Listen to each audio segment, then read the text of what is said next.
Pavia and Harper Audio present But I Won't Miss Me, a novel, by Tiffany Tsao, performed by Tsao Elsmore.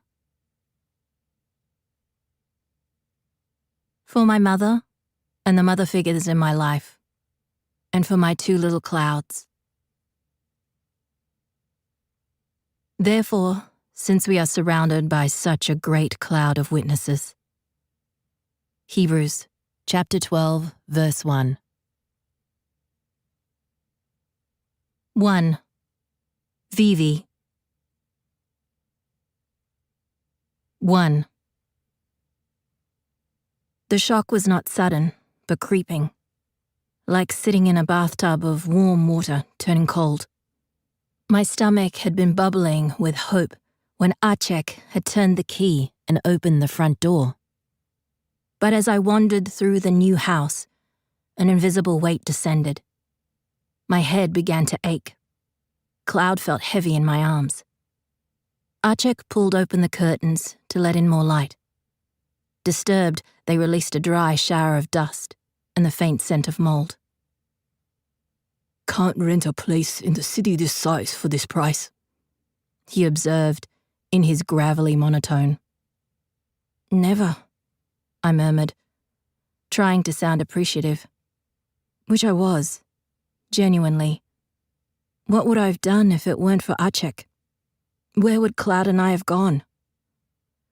Cloud began to squirm, and my bad shoulder twinged. I set him down on the mud-colored tiles to let him crawl around as I further sized up the place we call home. Weeks beforehand, Acek had told me over the phone that this place came partially furnished. At the time, I took it as a plus and told him to say yes. Now I wondered if Acek had been trying to warn me. The puke-yellow sofa was pimpled in grey lint and sagged. The kitchen cabinets and drawers were stocked with chipped crockery, 5 forks, and a melted silicone spatula. There was a broken-down wardrobe in the bedroom. In the other room sat a black desk coated in gummy residue to which roach and rat droppings had become stuck. But Acek's expression showed no sign of disgust or dismay.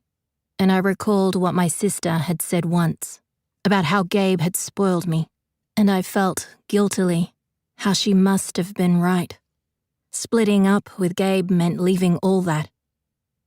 This was my life now. Cloud made it to Acek's foot, and clutching at Acek's trouser leg, pulled himself up to standing. I saw a look of uncertainty cross Acek's face as his calloused hands hovered above Cloud's little head, unsure of what to do. I swooped in, at least as much as I was capable of swooping in, and picked Cloud up, noticing how dirty his hands and knees were from that briefest of crawls. "Well, I'd better get going," said Acek, running his hand through his thinning hair and glancing at his trusty Casio watch. His niece Nina had driven us. She was still waiting in the car. "Thank you so much, Acek," I said, reminding myself of all the things he had done to help me in this new stage of my life. He'd given me back my old job. He'd helped me find this place. Out of his own time and pocket, he'd even installed essential appliances, fridge, cooktop, washer, phone, so everything would be ready when Cloud and I arrived. There was a new mattress in the bedroom too, as well as some basic food items in the pantry and fridge. As we stood together, the sunlight muscling through the filthy window panes, I felt the sudden urge to hug him, or pat his shoulder, or squeeze his hand, or something of the sort. This wasn't necessarily strange, given he was the closest thing to an uncle I had. But we rarely showed affection that way, and something about his demeanor stopped me. "I'll call you later, about Monday," he said finally.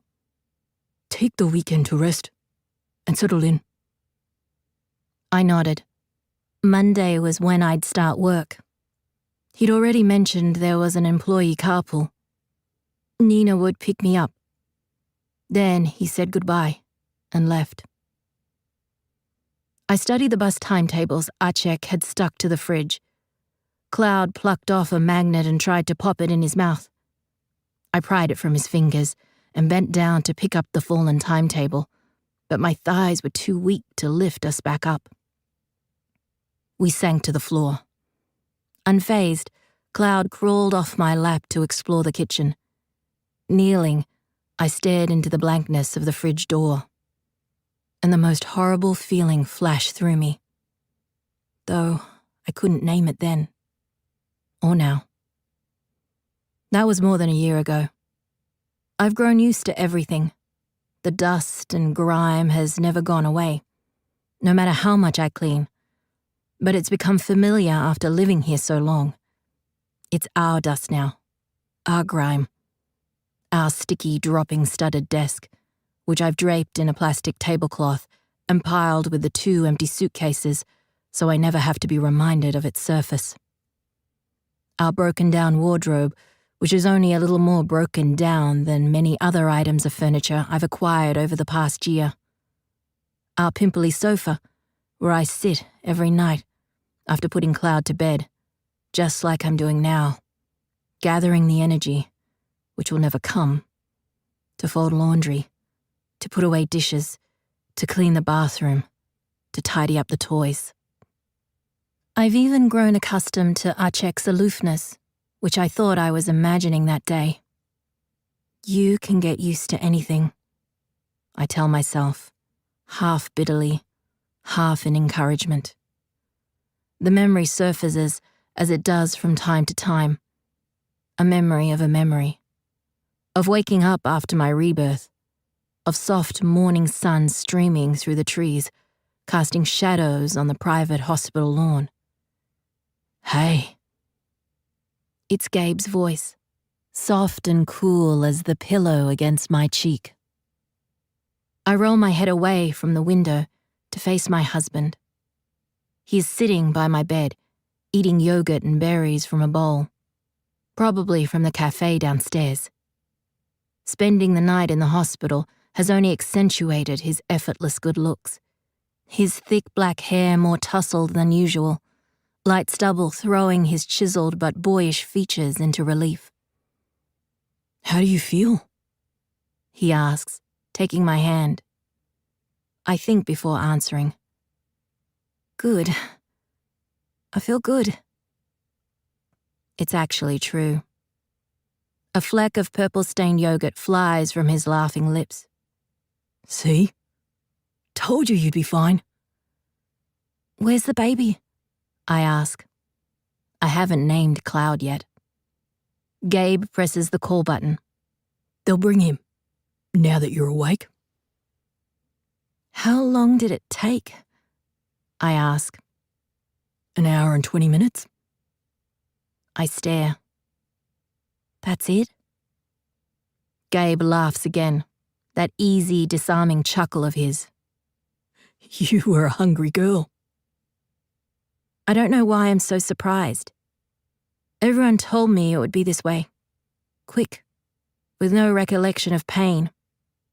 As if I'd simply fallen asleep and woken up refreshed. Even the terror I felt before losing consciousness has a fuzzy, faraway quality to it. The fear that spiked when my muscles began to slacken and the midwife pulled the baby I'd just birthed from my arms. No. I mumbled, the words coming out in a slurry, the midwife gently pressing my head into the pillow, my body into the bed. Shh. It'll be over before you know it, she said. You won't feel a thing. Gabe appeared, his face hovering over mine. He kissed my forehead. You'll be fine, Viv, he told me. I tried to scream, but blacked out instead. Now I've woken up to the sun and the lawn and my loving husband. The nurse brings the baby in for his first breastfeed, and the world is complete. I'm tingling with joy as my son begins to suckle. It must be joy. What else could it be? The nurse beams with approval. A perfect latch. Gabe kisses my cheek and gazes at our child. I pick at my top molars with my free hand. There's something lodged there. It's flat and jagged. I yank it out and examine it. A shard of bone. Sheathed partially in gooey flesh. The nurse holds out a small metal tray for me to drop the bone into. We try to clean you new mothers up as best we can. She laughs, but it's no easy task. My eyes run to my nails, the undersides of their white tips caked with dried blood. I feel myself start to shake, but with great effort it passes. The tingle remains, a constant thrum. See? I reflect from my ugly sofa and the new life I've made for myself. You can get used to anything. And like back then, I sit quietly and will myself to be calm. I have the time and space to do this alone at night. Tomorrow, a new day begins. 2. I burst out of the house into the cool, dark morning, backpack slung over my right shoulder, Cloud's socks and shoes clutched in one hand. Cloud himself is tucked under my left arm, barely. I'm holding him horizontally, by his middle, and he is screaming in rage. My coworker Zoe sees my plight from inside the car and opens her door. I heave Cloud and his shoes in and clutch my left shoulder, which is on fire. Zoe helps again by shutting the door, trapping him inside. I run around to the other side and get in. The sound of my panting fills the air. Lena turns around from the front passenger seat. "Good morning, Vivian," she says in her educated Malaysian accent, which has a British posh ring to it. She's the most proper of all us employees. I don't think I've ever seen her in anything less dressy than a blouse. You'd think she worked at a desk, not a hobbler's bench. "Morning," I mumble, strapping Cloud into his car seat. Meanwhile, Zoe tickles his feet as she puts on his socks. He giggles, the white-hot tantrum of a few seconds ago, already forgotten. That was why he was crying in the first place. He wanted to go out barefoot. "We must wear socks and shoes when we go outside," sings Zoe, velcroing his little sneakers on. I said almost the exact same thing earlier when pleading with Cloud, but never mind. It's different coming from Zoe, the kind of person children love. She's in her early 20s and had 4 younger siblings growing up in Vietnam, so she's great with kids. She wears tiny tees and baggy jeans to work and always throws in fun jewelry. Today she's wearing a sparkly fruit bat pendant, which Cloud is fingering in awe. I open my backpack and take out our hastily packed breakfast. For me, a slice of bread spread with peanut butter and folded in half. For him, a plain slice. We didn't have time to eat before leaving the house. "Plain bread again?" asks Lena, who has taken the trouble to turn around once more, this time to inspect our food. "He likes it that way," I say, mouth full of peanut butter. She looks doubtful. "Doesn't he need protein?" I know I could try to explain that Cloud only started hating peanut butter 2 weeks ago. That he now protests at even the thinnest smear. That I tried to feed him protein in other ways. But Cloud woke up an hour earlier than usual, and getting everything packed and ready with an almost 2-year-old grabbing my legs, demanding my attention, is really hard. Physically carrying him, screaming and struggling out to the car, being the final straw. So I do not have the energy to defend my decision to Lena, the most annoying of my co-workers, who, herself, was once a new mother, but whose son is now grown and whose rebirth went without a hitch, as all rebirths do. My case being the exception. So she will never understand. Stop being so negative, V. I remind myself she's just trying to help. It's not her fault she has lapsed into judgmentalism. To keep listening to this audiobook, I've left you a link in the description so you can do it, at no cost thanks to Audible's 30-day free trial.